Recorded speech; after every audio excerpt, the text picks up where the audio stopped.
اس نیت سے مت آئیے کہ آپ کے پاس موبائل ہے کیمرے کا اور آپ کا شوق ہے جوان کا کہ یوں کر کے تھوڑا سا آپ ریکارڈ کر لیں گے، 2-3 مرتبہ آدھی ادھوری چلائیں گے اور اس کے بعد ڈیلیٹ کر دیں گے. نہیں، سمجھنے کی کوشش کیجیے، وقت لگائیے، تھوڑا اپنی ترجیحات کو بدلیے، اپنے نظام کو تھوڑا سا ادھر ادھر کرنے کی فکر کیجئے.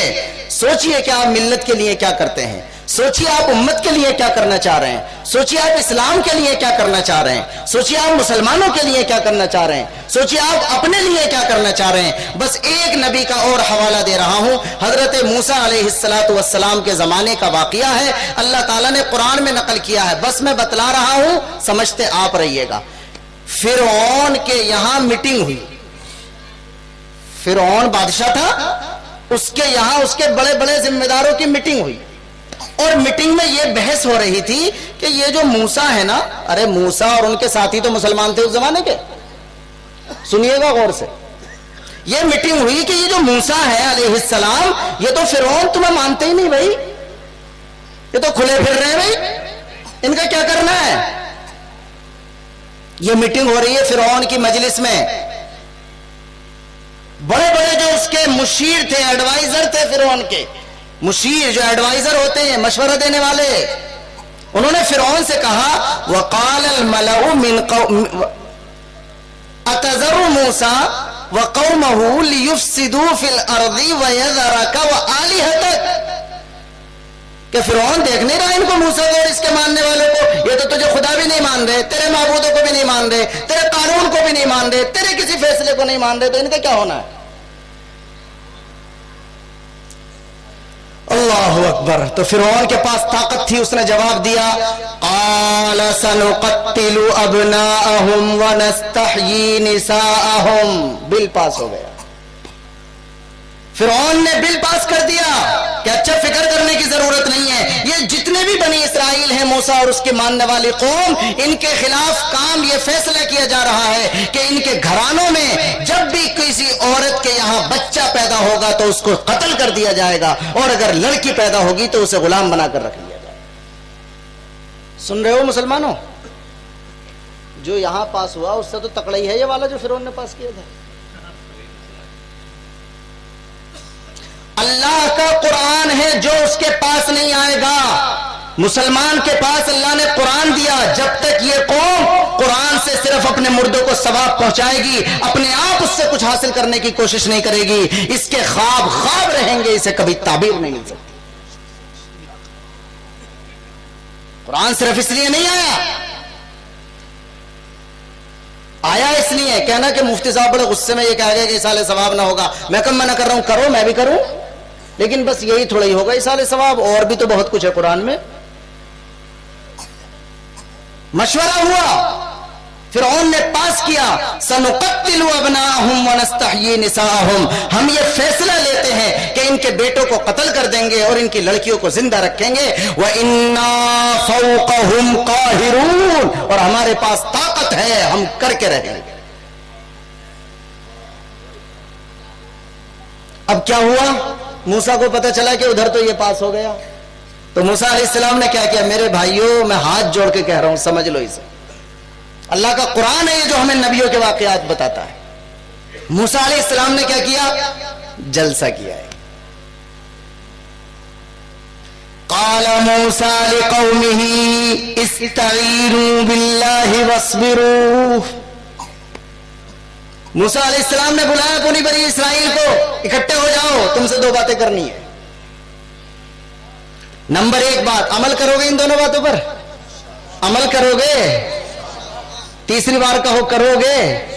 موسیٰ علیہ السلام نے جب دیکھا کہ ادھر یہ فیصلہ ہو گیا تو سارے بنی اسرائیل کو جمع کر کے تقریر کی اور کہا 2 باتیں، اتنی لمبی تقریر نہیں کی جتنی میں نے کر دی، بس 2 باتیں کہیں. استعینوا باللہ، نمبر 1 اللہ سے دوستی کر لو. پہلی بات ہے اللہ سے مدد مانگو، اللہ سے دوستی کرو.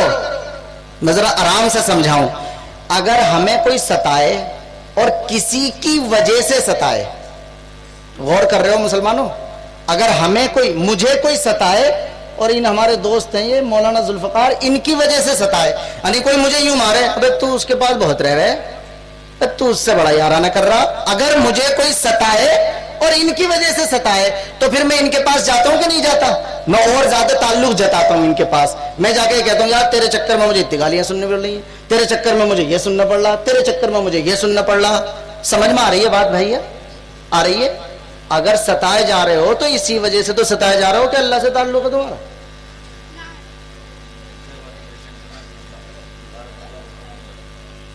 تو جس کی وجہ سے ستائے جا رہے ہو اس سے آج تک بھی نہیں کہہ رہے کہ تیری وجہ سے ستائے جا رہے ہیں۔ موسیٰ علیہ السلام نے فرمایا استعینوا باللہ، جس کی وجہ سے یہ حالات آئے ہیں، جس سے تعلق اور محبت کی وجہ سے یہ صورتحال ہے، ایک بار جا کے اس سے تو کہو کہ تیری وجہ سے ہو رہا ہے۔ میں اور مثال دے رہا ہوں، ارے جو یہ ان کے ساتھ رہے ہیں نا لوگ، M P M L A وغیرہ کے ساتھ جو رہتے ہیں، انہیں تو بڑا برا بھلا کہا جاوے ہے کہ اس کے چکر میں لگا رہا ہے ٹائم، اور وہ یہ اسی کے پیچھے پڑا رہا ہے، اسی کا چمچہ بنا پھر رہا ہے اور اسی کا یہ بنا پھر رہا ہے۔ تو یہ آدمی اور جا کے کہے اس سے میں منتری جی تمہاری وجہ سے مجھے بڑی سننے ملے، اور جماوے تاکہ وہ اور زیادہ مجھ پہ مہربانی کرے۔ اب تو سمجھ میں آ گئی پوری بات؟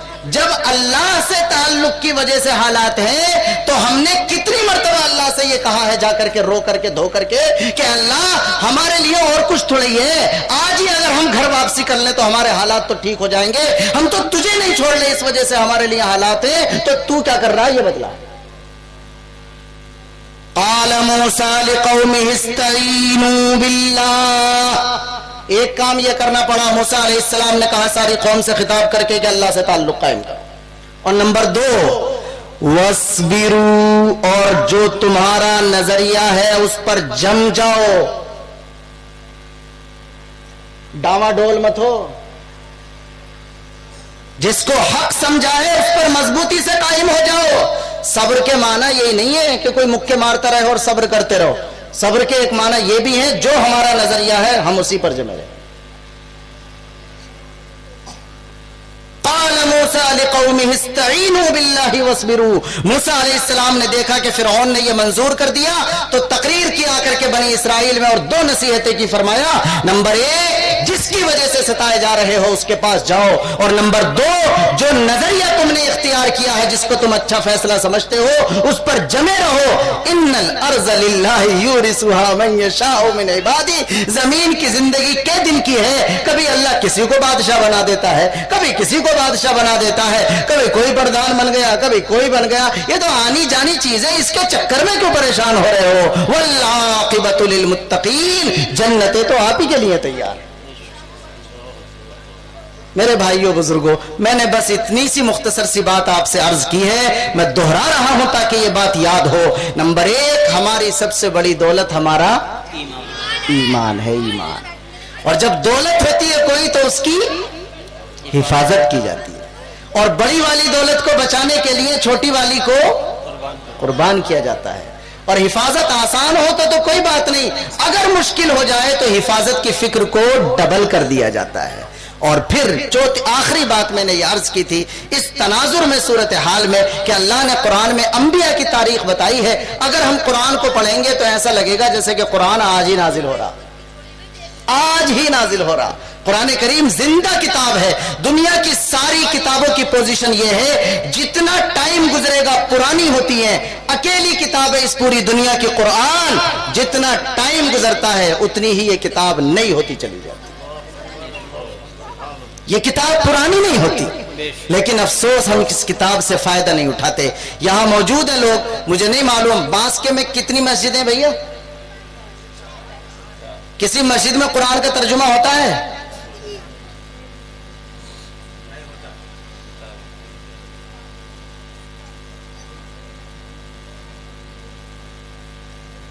بہت سخت بات ہے جو میں غیروں میں زیادہ کہتا ہوں، اپنوں میں کم کہتا ہوں، ان کے ناراض ہونے کا خطرہ رہتا ہے۔ بس اتنا کہہ رہا ہوں کہ اللہ کے واسطے کم از کم ہفتے میں 1 دن ضرور اللہ کی کتاب کا ترجمہ کروایا کرو کسی عالم سے۔ میں کسی کتاب کی مخالفت نہیں کر رہا، کبھی سمجھو گے کسی کتاب کی مخالفت کر رہا، لیکن پورے یقین کے ساتھ کہہ رہا ہوں کسی انسان کی لکھی ہوئی کتاب میں وہ تاثیر کبھی نہیں ہو سکتی جو اللہ کی کتاب میں. بہت ایک دن چاہیے بس. اگر امام صاحب عالم ہو تو بڑی اچھی بات ہے، اور عالم نہ ہو تو یہ نہیں ہے کہ امام صاحب کی چھٹی کرنے لگو کہ صاحب ہم عالم لے کے آئیں گے. اور بتیرے عالم مل جائیں گے، اور بتیرے مل جائیں گے، باس کے منے ملیں گے تو گنگوار کے مدرسے میں مل جائیں گے، کہیں اور مل جائے گا عالم. ایک دن ہی تو چاہیے آپ کا. اس سے آپ کہیے ہفتے میں ایک دن عشاء کی نماز کے بعد آدھا گھنٹہ ہمیں تم قرآن کریم کا ترجمہ کر کے بتلا دیا کرو کہ اس میں ہمارا اللہ ہم سے کہتا کیا ہے، اس کا ترجمہ کیا ہوتا ہے، کچھ تو تھوڑا سا ہمیں بتا دیا کرو گے بھی کوشش اس بات کی انشاءاللہ. اچھا جتنے نوجوان ہیں وہ کب سو کے اٹھتے ہیں؟ ایک وعدہ نوجوانوں سے لوں گا، صبح سویرا اٹھو گے کہ نہیں اٹھو گے؟ آپ لوگوں کو الارم لگانے کی ضرورت نہیں ہے. بڑے دکھ کی بات یہ ہے ہمیں اللہ نے اسپیشلی الارم دیا ہے اذان. دنیا کی کسی قوم کے پاس یہ الارم نہیں ہے. مگر رونا تو یہی ہے کبھی سوچتا ہی نہیں نوجوان. جس قوم کو اللہ نے الارم دیا وہ 10 بجے تک سو رہی ہے، اور جس کو کوئی الارم نہیں دیا وہ تہجد سے پہلے اٹھی ہوئی ہے. لہذا نوجوانوں یاد رکھنا اس بات کو، گرہ میں باندھ لینا. ایسی باتیں بڑے بوڑھے کہتے ہیں، لیکن میں کہہ رہا ہوں اس لیے کہ اپنی ہتھیلی کی طرح حالات کو دیکھ رہا ہوں. جلدی سوئیے اور صبح کو جلدی اٹھیے.